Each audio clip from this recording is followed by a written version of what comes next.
안녕하세요, 여러분. 세상을 바꾸는 사람들의 영상 굽는 마을에 오신 걸 환영합니다. 오늘의 이야기는요, 졸부보다 지성인이 되어라입니다. 네, 요즘 사회는 배움에 대한 것보다는 돈에 대한 욕구가 많은 것 같습니다. 네, 오늘의 이야기 시작하겠습니다.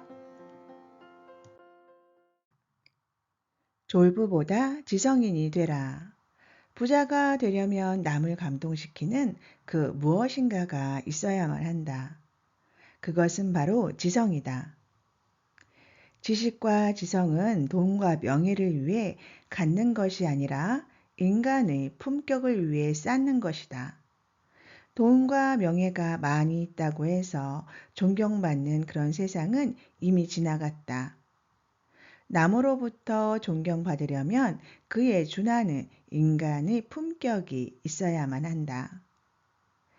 옛날만 해도 농사를 짓던 사람이 갖고 있던 논밭이 갑자기 아파트 단지가 되거나 도시화로 인해서 땅 부자가 된 적이 많았다. 그들은 하루아침에 큰 돈을 만졌지만 제대로 쓸 줄 몰라서 도박에 빠지거나 사기꾼들에게 속아 패가망신하기도 했다. 심지어 사기꾼들이 온갖 가머니설에 홀딱 넘어가 전 재산을 탕진하고 자살하는 사람도 있었다. 이건 무얼 말하는가? 돈만 있고 지식과 인격 그리고 지성이라는 품격이 없었기 때문에 당한 하나의 사례라고 볼 수 있다. 농부들은 돈만 뺏기면 되는데 영혼까지 깊은 상처를 입게 되고 다시 농부로 되돌아가지 못하는 일이 일어났던 것이다. 그런데 이것은 과거 졸부들의 이야기가 아니라 지금도 겪는 일이기도 하다. 경제 성장으로 인해서 아직은 많은 농토와 산림이 개발되며 곳곳에서 땅 부자들이 많이 생겨나고 있다. 하지만 아무리 많은 돈을 가지고 있다고 하더라도 그것을 지킬 지혜를 가지고 있지 않으면 사기꾼과 도둑들이 들끓는다. 희한하게도 그들은 개처럼 냄새를 잘 맡는다. 이것은 전지전능한 분이 바로 시험에 들게 한 것이라고 볼 수 있다. 그러한 측면에서 보면 사기꾼은 마치 저승사자와도 다를 바가 없다. 농부가 돈과 몸과 마음을 바르게 사용하고 있는지 전지전능한 하느님이나 염라대왕이 사기꾼을 보내서 그것을 염탐하는 것이다. 그러니 사기꾼만 꼭 나쁘다고 볼 것이 아니라 무지한 자신의 죄도 있다는 것을 이야기하는 것이다. 그럼에도 당신은 돈 많은 졸부가 되기를 원하는가? 지식인이 되기를 원하는가?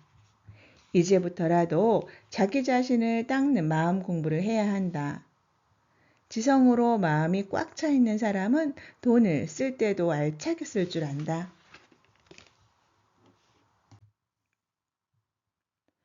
돈은 벌려고 하면 도망가는 속성을 지니고 있다. 세상에 기여하기 위해 열심히 일하다 보면 저절로 생기는 것이 돈이다. 다시 강조하자면 부자가 되려면 눈앞의 것에만 연연하지 말고 멀리 미래를 생각하는 안목을 가져야 한다는 이야기다. 몇 년 전 스티브 잡스가 최정암으로 유명을 달리했다. 처음에 그가 애플을 창업하게 된 동기는 돈을 벌기 위한 것이 목적이었다. 하지만 그는 고객을 감동시키면 저절로 돈이 벌어진다는 사실을 나중에 깨닫게 되고 고객을 위한 유익한 제품을 만들기 위해 혼신을 다했다. 어느 날 돌아보니 자신이 세계에서 가장 큰 부자가 되어 있었던 것이다. 노벨도 세상에 필요한 유익한 물질을 개발하기 위해 연구하다가 젤라틴이라는 폭발 물질을 발견하게 되었다. 그는 이 수익금으로 노벨상을 제정했고 지금까지 학자와 문인들에게 시상을 하고 있다.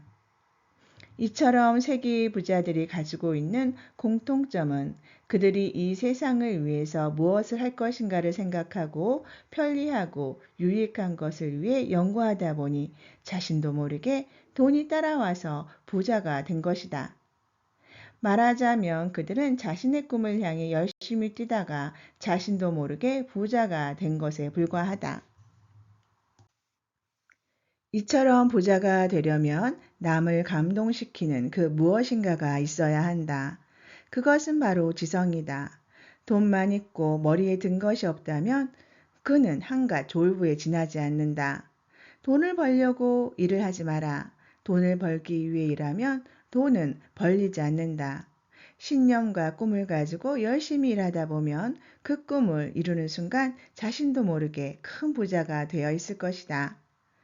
그런 사람은 돈의 가치를 알고 돈을 값지게 쓸 수 있는 성품을 지니고 있다. 돈을 벌고 싶다면 거기에 걸맞는 지식과 지성을 먼저 갖추는 것이 매우 중요하다. 네, 여러분. 오늘의 이야기, 졸부보다 지성인이 되어라. 어떠셨습니까? 그렇죠. 졸부라도 되고 싶으신 마음이 굴뚝 같으시죠. 그래요. 하지만 졸부가 나쁘다는 건 아니지만 그래도요. 지혜로운 사람, 그래도 돈을 품격 있게 쓸 수 있는 사람, 아, 그리고 돈을 그런 것 같아요. 벌고 싶다고 해서 벌릴 수 있는 게 돈은 아닌 것 같습니다. 삼시세끼 해결하고 생활할 정도의 돈은 일을 하면은 벌 수 있겠죠. 하지만 부자가 된다라는 건 그래도 어떤 기회도 잡을 수 있어야 하고 운도 따라야 하고 여러 가지 조건이 맞아야 하는 것 같습니다. 그러한 여러 가지 조건이 맞는다라는 것은 사람이 인위적으로 할 수만은 없는 일이기도 하지요. 그러면 우리가 어떻게 부자가 될까요? 그래요. 우리 주변에 있는 많은 부자들을 보면 여러 종류의 부자가 있는 것 같습니다. 부자라고 해서 행복한 것은 아닌 건 알아요. 그래도 돈이 없으면 행복도 저 멀리 날아가는 게 이 세상인 것 같습니다. 지혜로운 부자가 되도록 노력해 봐요, 우리. 예, 돈은 따라간다고 잡을 수 있는 것은 아니니까 돈이 우리를 따라올 수 있게 하기 위해서는 돈을 번다는 목적보다 상대를 위해서 무엇을 어떻게 해야 하는가가 먼저 우선시 되어야 한다고 봅니다. 마지막으로 책 소개 잠시 드리겠습니다. 통찰과 역설, 본질을 알면 모순이 보인다. 저자 천공 발행처 마음서재입니다. 여러분 지금까지 들어주셔서 정말로 정말로 감사하고요. 오늘도 기쁘고 즐거운 하루 만드세요.